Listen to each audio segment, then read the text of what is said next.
Hello friends, कैसे हैं आप सभी। आई होप आप सभी ठीक होंगे, सेफ होंगे, सुरक्षित होंगे। Welcome to our YouTube channel. मैं पूजा ढिल्लो। आप सभी के लिए हम जो वीडियो लेके आ रहे हैं वो आपकी बीएड सेकेंड ईयर से रिलेटेड है, आपके थर्ड पेपर से रिलेटेड। आज मेरी वीडियो में थोड़ा ज़्यादा आपको डिस्टर्बेंस लगेगा बिकॉज हमारे घर के यहाँ पर कोई फंक्शन है, कोई आई डोंट नो क्या किस चीज के ऊपर कीर्तन टाइप में कुछ है और उसका शोर आपको सुनाई दे रहा होगा। वीडियो इन्फॉर्मेटिव लगे तो please do like, share and subscribe भूलिएगा मत, क्योंकि आप सभी का सपोर्ट सच में मेरे लिए बहुत ज्यादा मायने रखता है। आज हम बात करने वाले हैं सेकेंड ईयर के थर्ड पेपर के बारे में, जो कि है आपका क्रिएटिंग एंड इंक्लूसिव स्कूल यानी समावेशी विद्यालय का सर्जन। आपको आज उसके अंदर कि कौन से टॉपिक बहुत ज्यादा इम्पोर्टेंट है जो हर बार आते हैं, बिकॉज मैंने अभी तक जितने पेपर बताए हैं ऑलमोस्ट 100% आपका जो सिलेबस जो मैंने बताया था, जो टॉपिक मैंने बताया था वो आया है। जैसे कि आपको जो पिछला पेपर था उसके अंदर असेसमेंट मैंने बोला था और 101% श्योर थी मैं कि इस बार असेसमेंट आएगा ही आएगा, और वो 16 नंबर में आपका आया था। तो वो नहीं, ऑलमोस्ट आपकी चारों यूनिट में सभी क्वेश्चन थे वो ऑलमोस्ट आए थे, यानी 100% आप देख सकें तो कवर किया है मैंने उसके अंदर। नेक्स्ट आज हम बात करने वाले हैं आपके थर्ड पेपर के बारे में। तो थर्ड पेपर के अंदर जो पहला टॉपिक आपका जो है वो है concept of expressionality and children with special needs. मतलब बच्चे को कौन सी स्पेशल नीड्स होती हैं, किनकी जरूरत होती है उनको, यानी विशिष्टता का संप्रत्यय तथा विशिष्ट आवश्यकताओं वाले बच्चे। अब इसके अंदर आपको पढ़ना क्या है और डिवाइड कैसे किया गया है इन एक्सरसाइज को, मतलब यूनिट्स को। यूनिट के अंदर भी डिवाइडेशन होता है आपके क्वेश्चंस का, यानी यूनिट 1 के अंदर आपके 2 क्वेश्चन होते हैं। तो पहला क्वेश्चन कहाँ से बनेगा और दूसरा क्वेश्चन कहाँ से बनेगा मैं वो बताने वाली हूँ, और मेन कौन सा टॉपिक आपको पढ़ना है वो भी मैं इस वीडियो के अंदर आपको एक्सप्लेन करूंगी। तो जो आपका क्वेश्चन नंबर 2 है, यानी जो आपका पहला क्वेश्चन बनेगा यूनिट के अंदर, यूनिट 1 के अंदर, वो आपका बनेगा ऊपर वाले पोर्शन में, जो आपको यहाँ पर दिखाई देगा कि आपको कौन सी पोर्शन को फर्स्ट यूनिट के अंदर पढ़ना है, जिसके अंदर आपका आएगा understanding diversities and different concepts. आपको इसके अंदर क्या पढ़ना है, विजुअल जो डिसेबिलिटी है, मेन है आपका विजुअल डिसेबिलिटी, उससे भी मेन आपका मेंटल डिसेबिलिटी है, जिसके अंदर से आए साल क्वेश्चन पूछे जाते हैं। फिर आपको इसमें हियरिंग पूछना है, मतलब सुनने वाली जो डिसेबिलिटी है, यानी आपको visual disability, hearing disability and mental disability, इनके बारे में पढ़ना है, इन तीनों के बारे में। बट मेनली आपको जो पढ़ना है वो आपको मेंटल डिसेबिलिटी पढ़ना है, क्योंकि इसमें से क्वेश्चन आता है और इस बार चांसेस ज्यादा हैं डिसेबिलिटी जो आपकी मेंटल है उसमें से क्वेश्चन आने के। नेक्स्ट आपका जो इसके अंदर बनता है वो है आपकी जो नेक्स्ट क्वेश्चन जो मैं बता रही हूँ, मतलब ये तो हो गया आपका सेकंड क्वेश्चन, लेकिन आपका जो यूनिट 1 के अंदर थर्ड क्वेश्चन आता है वो कहाँ से आता है, तो वो आपका आता है नीचे वाले पोर्शन में से, यानी concept, meaning and needs of inclusive education. भाई इंक्लूसिव एजुकेशन मेन टॉपिक है, मीन्स अगर आप ऊपर वाला डिसेबिलिटी भी छोड़ देते हैं मतलब पढ़ना, तो आप ये नीचे वाली पूरी की पूरी जो ऑप्शंस है यहाँ इंक्लूसिव एजुकेशन के, कि इंक्लूसिव एजुकेशन जो है वो क्यों जरूरी है, कॉन्सेप्ट क्या है उसका, प्रिंसिपल क्या है उसके। दूसरा आपका जो इसके अंदर transition for segregation to inclusion है, ये वाला भी मेन क्वेश्चन है। तो आपको मैं एडवाइस यहाँ पर ये देने वाली हूँ कि या तो आप तीनों डिसेबिलिटी पढ़ लो, ठीक है, जिसके अंदर आपका विजुअल, हेयरिंग और मेंटल डिसेबिलिटी आ गई, तो आपकी पहली यूनिट कंप्लीट है।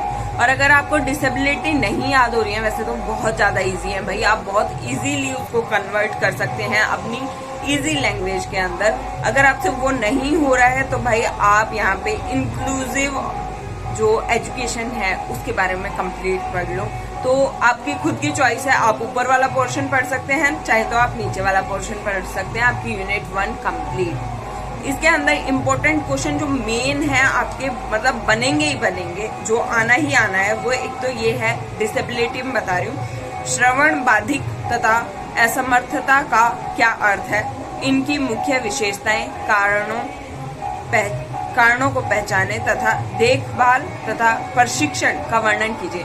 मतलब ये नहीं होगा आपको कि डिसेबिलिटी पूछ ली तो डिसेबिलिटी के बस ये पूछेंगे कि क्यों हो गया, कैसे हुआ, नहीं, डिसेबिलिटी हुई कैसे, ठीक है, उसके जो कारण है वो आपसे पूछे जाएंगे, विशेषताएं पूछी जाएंगी, साथ में ये पूछा जाएगा टीचर का रोल क्या है, ठीक है, टीचर का रोल क्या होगा उस डिसेबिलिटी को सुधारने के लिए, या फिर ये पूछ लेगा कि एजुकेशन क्यों जरूरी है, उन बच्चों को एजुकेशन दें तो कैसे दें, ये पूछा जाता है डिसेबिलिटी के अंदर, ठीक।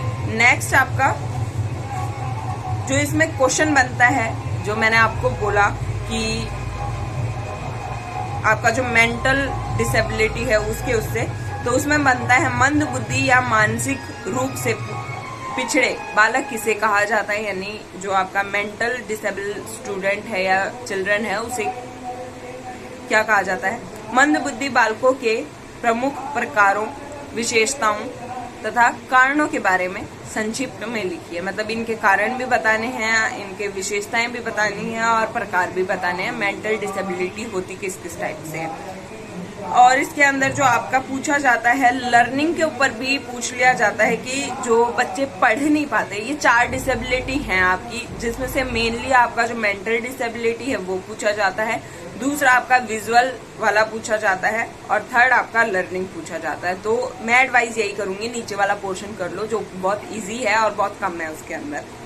नेक्स्ट जो नीचे वाले पोर्शन के अंदर है उसमें है आपका समावेशी शिक्षा क्या है, समावेशी शिक्षा की विशेषताओं, आवश्यकताओं तथा महत्व पर प्रकाश डालिए, ठीक है। समावेशी शिक्षा, इसको घुमा घुमा के पूछ देगा, मैं कैसे घुमा सकते हैं क्वेश्चन उनकी भी आपको बताऊंगी। मतलब यहाँ मैं सजेशन में क्वेश्चन भी दूंगी साथ में, जैसे मैंने अभी समावेशी शिक्षा किसे कहते हैं ये बताया, तो इसको किस तरीके से वो घुमा सकते हैं वो क्वेश्चन भी आपको यहाँ मिलेंगे। नॉट ओनली इम्पोर्टेंट क्वेश्चन को किस तरीके से घुमाया जा सकता है वो भी आपको यहाँ देखने को मिलेगा।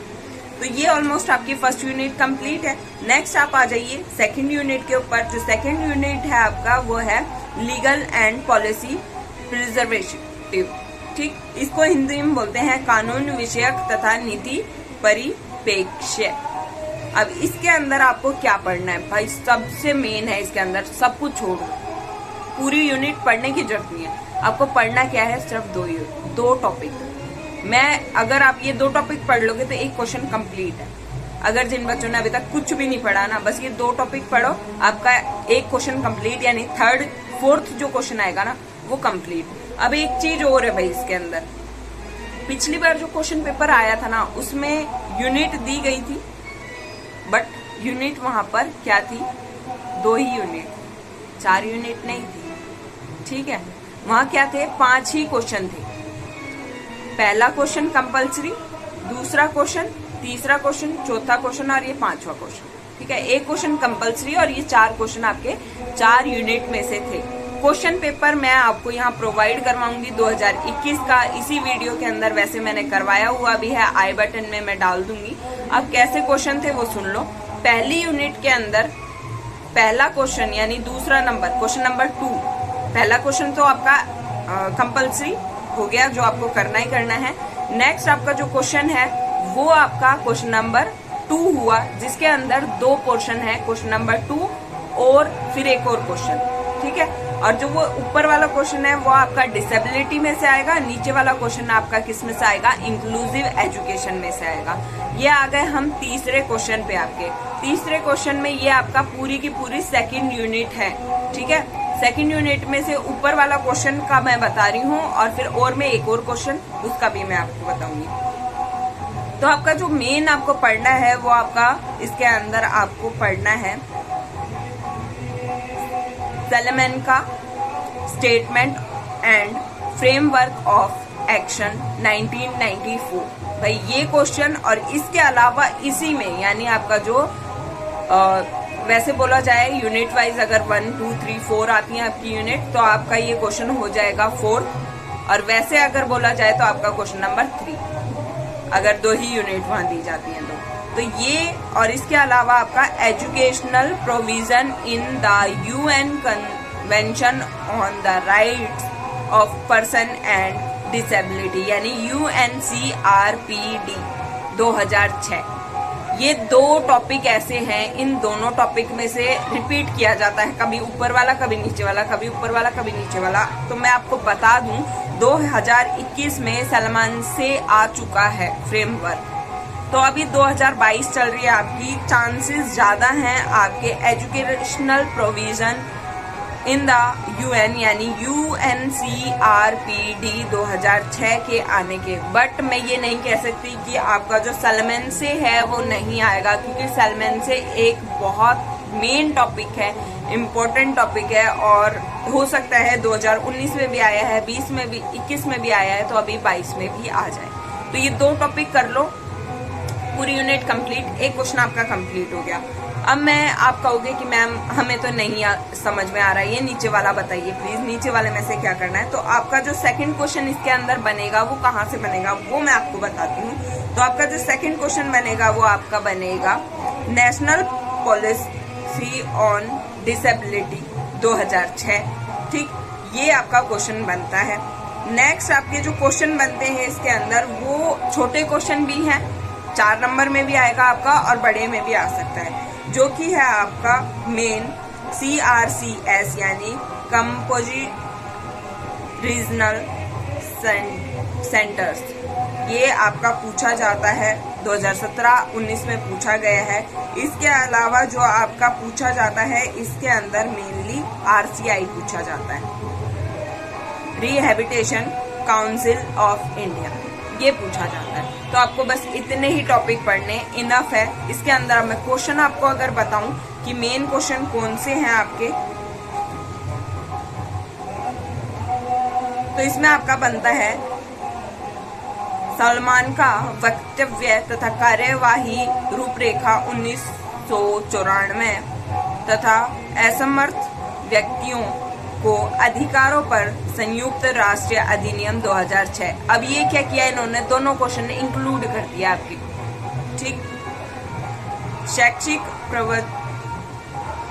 प्रावधानों का वर्णन कीजिए। तो मैंने बोला आपको ऊपर वाला जो पोर्शन है वो दो टॉपिक जो मैं बोल रही हूँ वो तो पढ़ने ही पढ़ने हैं आपको, आएगा वो 101% क्वेश्चन। नेक्स्ट आपको इसके अंदर क्या पढ़ना है, वो पढ़ना है आपको समावेशी शिक्षा के संदर्भ में असमर्थ व्यक्तियों की शिक्षा के लिए राष्ट्रीय शिक्षा नीति 2006 में क्या प्रावधान किया गया है। ठीक, नेक्स्ट आपका यही हो गया POA 1992 हो गया। फिर उसके बाद आपका पर्सन विद डिसेबिलिटी 1995 हो गया। बट इतने सारे आप पढ़ेंगे, इससे अच्छा वो दो टॉपिक पढ़ लेंगे, मुझे वो बेस्ट लगेगा उसमें। नेक्स्ट आप आ जाइए यूनिट 3 के अंदर जो आपका है स्पेशल नीड्स एंड इंक्लूजन। अब इसकी हिंदी क्या होती है, स्पेशल नीड एंड इंक्लूजन यानी विशिष्टता, आवश्यकताएं एवं समावेशन। इसके अंदर अब आपको क्या पढ़ना है भाई, 3 टॉपिक है इसमें, 3 टॉपिक है आपके, और 3 टॉपिक में से आपका जो मेन है आपको जो पढ़ना ही पढ़ना है वो है special need in the terms of learning experience in the context of disability and there learning style. तो मैं एडवाइस दूंगी 2 टॉपिक इसके अंदर आप पढ़ें, एक तो ये और दूसरा आप पढ़ें school awareness and readiness for addressing learning difficulties. मतलब पढ़ने में क्या डिफिकल्टीज आती हैं, सीखने में क्या डिसेबिलिटी आती हैं, ये इनफ है आपके लिए। इसके अलावा आप जो 3rd टॉपिक है उसको छोड़ दीजिए, बहुत छोटी यूनिट है आपकी जो 3rd यूनिट है, काफी छोटी यूनिट है ये। इसमें आपका जो मेन क्वेश्चन बनता है वो समावेशी विद्यालय का संप्रत्यय क्या है। समावेशी विद्यालय में मूलभूत सुविधाएं, असमर्थन के प्रति सकारात्मक दृष्टिकोण, मानव संसाधन तथा संपूर्ण विद्यालय उपागम्य का वर्णन कीजिए। और इसके साथ साथ आपका जो इसके अंदर क्वेश्चन बनता है वो आपका बनता है इसके अंदर explain the meaning and characteristic of inclusive school, what is the role of inclusive school in present time. Next है आपका बेनिफिट ऑफ इंक्लूजन फिर आपका है infrastructure facilities needs for inclusive school. तो ये मेन है भाई, और ये पूछे जाते हैं, बहुत बार पूछे गए हैं आपके।